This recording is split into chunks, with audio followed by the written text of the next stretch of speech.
Well, hello, brothers and sisters. I hope you're not too much filled with pain after the fall we had and the rocks that piled on us. When Koat decided to just pull the rug under our feet and tell us about just a difficult time, left it with a bad taste in our mouth. Because now he's actually going to give us a little light of hope. Make us look up to the person of God. He's done that before, actually, in chapter 2. In chapter 2, Kohelet talks about all his efforts to try to grab what is unseizable, to make sense of the Haval, through his wisdoms, his efforts, his experiences, to realize that there's a great evil, death, that takes it all away. And so he was in despair. But then he looked up to God, realizing that the ability to rejoice no matter what is a gift of God, right? Contentment. But he's going to do kind of the same thing. Even though he took away from the person doing the right things, following the right stratagem, wisdom from God, and having everything broken from him, from a very great evil, there's still some hope, and it's found in him. So let's look at that together. He continues and says, "Behold, what I have seen to be good and fitting is to eat and drink, and find enjoyment in all the toil with which one toils under the sun. The few days of his life that God has given him. But this is his lot." When he talks about what he's seen to be good, we remember it is a man who had divine wisdom, with the incredible efforts to study and make sense of life, and he had the finances to try everything and anything. And still, here's what he understood: that this enjoyment of eating and drinking and what you have is what's important. Like I said, he's already mentioned that in chapter 2, and he's turning back to it once again. Except he mentions here that it's in all the toil with which one toils. Repetition again. We take note of that. Toils of toils. Which kind of points us back to this same person from before. Remember? The one who did everything right and was prepared to give it to his son. But ultimately, it was all taken away, out of his control. To the point that he even looks back at his life and says it was all worthless, vexation. But he says, no, you're supposed to enjoy even those kinds of toils and difficulties. See, I mentioned it because he talks about here the days of his life like he did at the end of our last section. Before he jumped into this one, he talked about how in his life he sees vexation and suffering. But instead he should be rejoicing. Having or not having. Having it all taken away or not. Rejoice. And he says this is the lot. You have to understand, the word lot or gain or advantage, all words Kohelet is using to counterbalance Havel. It's not just this is the best you get, so just accept it. No, it's not pessimism. It is a reality that counterbalances the Havel of not being able to grasp everything, to fix everything. That's something palpable, which be able to rejoice no matter what it is. I did everything right. Why didn't it work? Still, to be able to find joy in that is the law, the gift, the advantage God has given you. Please take note, it is God who's the focal point. He will continue to be as he then looks at the other side of the coin, riches. Everyone also to whom God has given wealth and possessions and power to enjoy them and to accept his lot and rejoice in his toil. This is the gift of God. Get it? This is the other side of the coin. You have the person who did everything right and lost it, but then you have the person who did everything right and he keeps it. God has given him the wealth and the possession. He hasn't to leave for his son. Nothing happened to him. But it's more than that. The power to enjoy.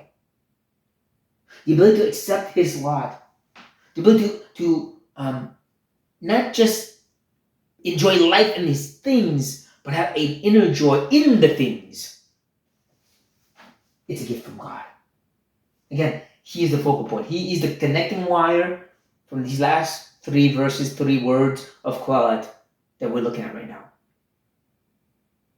As much as he's the one who's going to give the ability to the one in pain, everything lost, frustrated, the joy in that, to the person who has, but won't be lost in the things, but just be grateful and feel with joy. That also is a gift from God.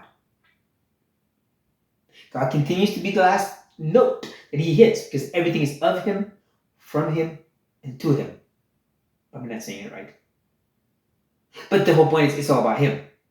He's going to keep on that note as he then looks at the last part of life. Here's what I mean. 4, he will not much remember the days of his life because God keeps him occupied with joy in his heart. You remember, God puts joy in his heart. That he has everything taken away after having done it right, or able to enjoy and not be overwhelmed by these things, they don't become idols. It is all a gift of God because it is God who is going to do that, right? And when he talks about this idea of the not remember the days of his life, again, that expression that brings us back to that last section. That last section where the person was looking back and just saw vexation and frustration. He won't, because God is going to put this joy in his life. God's going to give him contentment even if he takes away everything or gives him everything. God will do that. Now, that expression, the days of his life, makes me think of what comes after life. Or, if you will, what comes after death.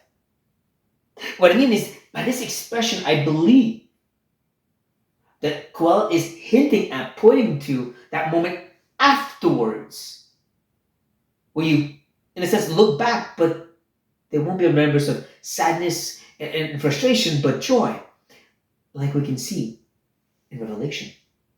Remember, the New Testament is the light by which the Old Testament makes more sense. And in Revelation, we find out that at that end, when we enter the New Jerusalem, God wipes away all the tears, in a sense of taking away all our sorrows, right? Everything we remember will be not difficult or pain. All of this vexation will not be remembered on the other side. And this is a veiled effort, inspired by God through Kohelet, to remind us not only that he will give us the joy and ability to not look at all our difficulties as just vexation, but also when we get to the next side, he's going to make it all go away. There will only be joy everlasting. And that's important for us, because we live in a day and age where when trials, tribulations, and difficulties happen, we just think about how it ends. How quickly can we get rid of it? Lord, heal me. Lord, fix this problem. Deliver me. And it's all about that. And now we get irritated and frustrated when he doesn't do it. Not when we want it, or even worse, when he doesn't do it at all. He never healed. Your marriage never gets resolved, and you end up in divorce. We get so focused on these things, and the bitterness gets over, and we lose out on the joy God puts there, no matter the circumstances, because the circumstances took too much weight in our lives.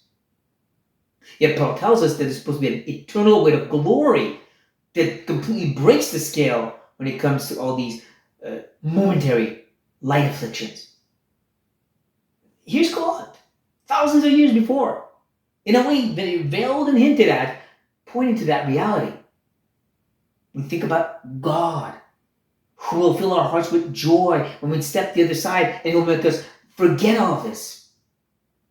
And this brings joy into our heart now, no matter what we're going through, no matter what God puts us through.